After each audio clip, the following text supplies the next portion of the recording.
Yo, so guys, welcome back to another video. This is another sports type reaction, and this is one it's been interesting me a lot just for my own sort of like wants of learning about stuff.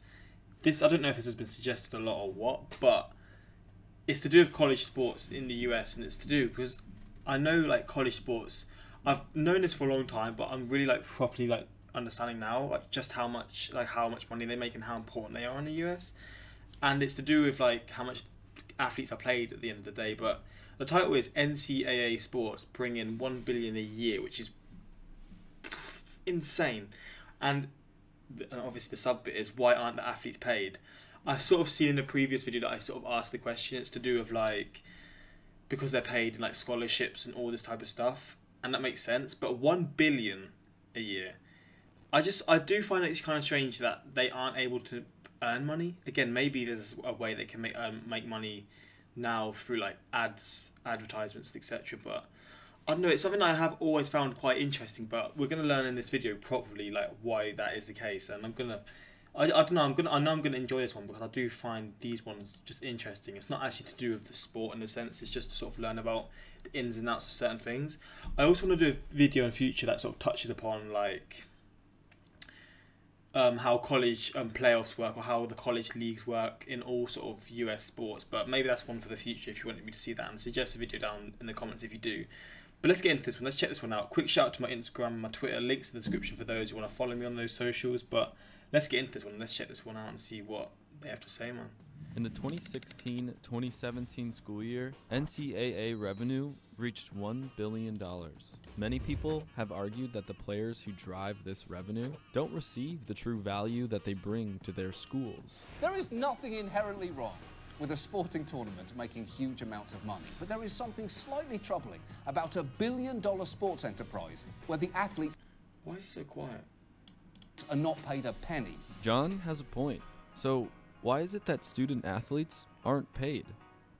Let's start by looking through recent lawsuits against the NCAA. In response to the release of EA Sports' popular NCAA video games, former UCLA basketball player Ed O'Bannon filed a federal lawsuit against the NCAA over whether Division I men's basketball and football players should be compensated for the commercial use of their names, images.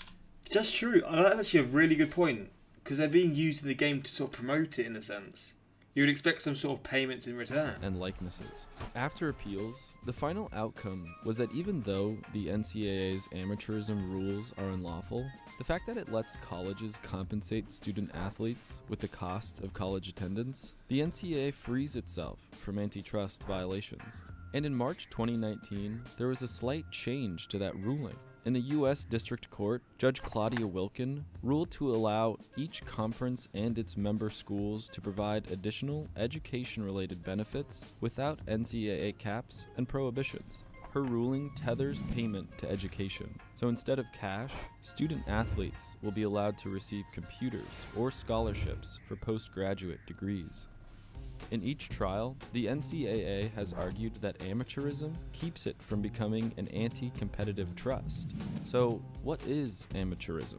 In page 4 of the NCAA Division I Handbook, under the heading, The Principle of Amateurism, the NCAA declares, student athletes shall be amateurs in an intercollegiate sport, and their participation should be motivated primarily by education and by the physical, mental, and social benefits to be derived. I do kind of see that. Oliver, I do kind of see the sense of like when you're young, your drive for this thing, your drive for the sport shouldn't be the money. But at the end of the day, that is why people want to reach like the NFL, etc. Obviously, you're going to have the stage of the fans around, but the money. So it is. I do kind of get it, because it's a big issue in soccer. In the soccer, it is like you have like 17-year-old, 18-year-olds being paid like millions of pounds in contract just to sort of secure them to their team, so other big teams or other teams from other countries or from the league, the same league, don't try and take them from you.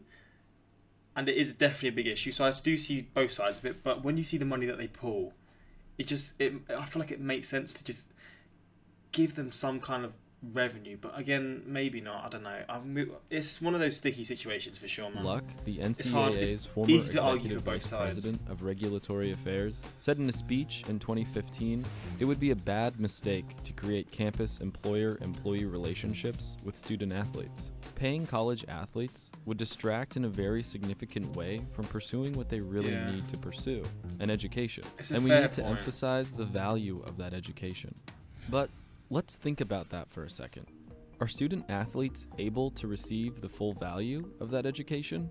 No, I don't think college athletes are given enough time to really take advantage of the free education that they're given. Former student athletes argue that the time commitment of playing a college sport, especially at the Division I level, impedes their ability to take advantage of their educational opportunity. Show me how you're gonna get all your work done when after you get out at 7:30 or so, you got a test the next day, you're dead tired from practice, and you still have to study just as hard as everybody else every day and get all the same work done. In fact, CBS Sports published a study on the topic with data from the Pac-12, the league Sherman competed in while at Stanford.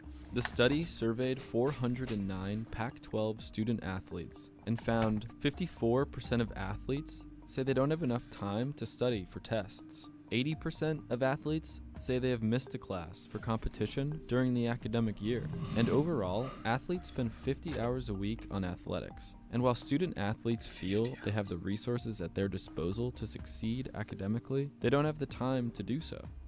The University of North Carolina today reeling from a really big blow to its reputation, especially the integrity of its legendary sports program. The University of North Carolina even went as far as committing academic fraud for 18 years. Advisors enrolled students in paper classes, which were fake classes used to inflate student-athlete GPAs to keep them eligible to play. So in many cases, these student athletes are not receiving the education they're promised, the cost of which is by law how they're compensated. But beyond that, the cost of that education is lower than the revenue most big school athletic departments bring in.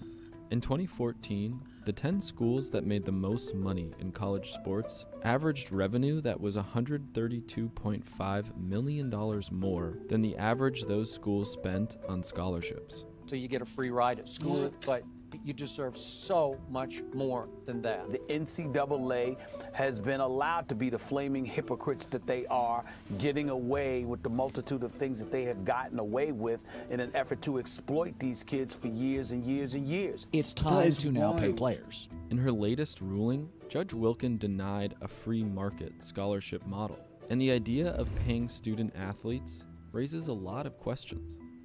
There'd be such a large disparity between some. Wait, I've just got to see this delivery quickly. Ordered food, just need to make sure.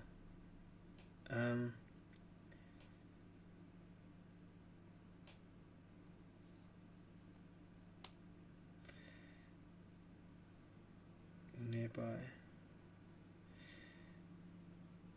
Just outside, sorry about this. Need to just make sure they get their order. Some of the athletes, and it's no different than the pros, where the best players. Let's go back a little bit just so I remember where we were. Paying student athletes raises a lot of questions.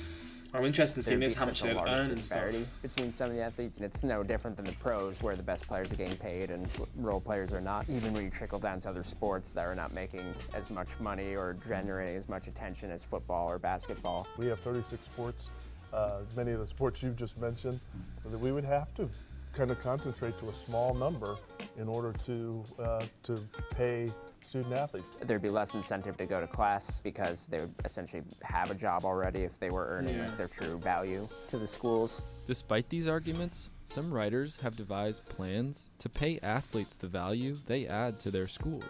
Is it not like a way they could pay them, but they can't earn the money until they graduate or until they finish college?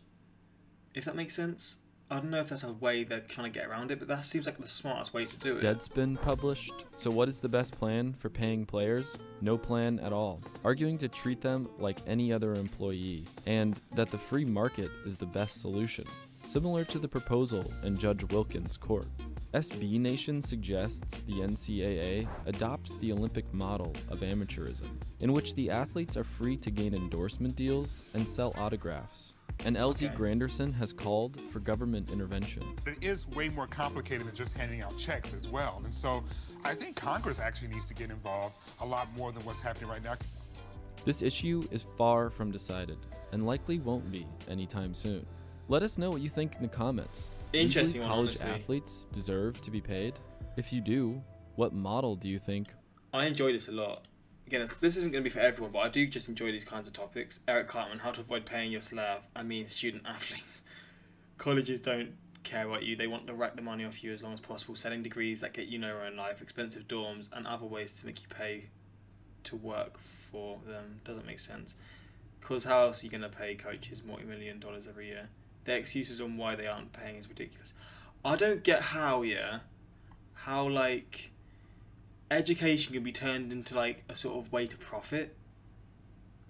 There's a lot of ways like they try to profit in certain things in the US, like medicine and education, and it profits the companies, but in like for the actual people it doesn't help them at all. The people who are trying to live their daily lives, man. I don't know, it's strange to me. College athletes shouldn't get paid similar to pro athletes, but there could be a separate funds that are established to compensate college athletes and give them a head start, since the majority of them don't move on to the NBA. That's what I'm saying. They give them like the money for when they graduate, or from when they like finish whatever they're doing in college, so they have that money to put into like whatever in future. It only makes sense to me. But so can we talk about the $1 trillion student loan debt instead? God damn, that's a lot. I'll start paying players, and then see what Title 11 has to say when it comes to equality for women's and men's sports. The Olympic model sounds enticing, but athletes should be compensated for their time invested into the sport that takes away from the education that they're supposedly receiving. It is interesting, man, but it's a touchy subject for a few. I think it's just quite, it's just weird to me because they bring in so much revenue. I feel like it's only right they get a bit of it back, but that's a topic for another day, right? But hopefully you guys enjoyed this reaction. What are your thoughts on this? Do you think they deserve to get paid, or do you think it's the right way around? Because like, if they earn the money, maybe they wouldn't have the hunger to then get into the leagues and just certain things like that. I don't know, but hopefully you will enjoy this one. Until next time, like, subscribe, peace.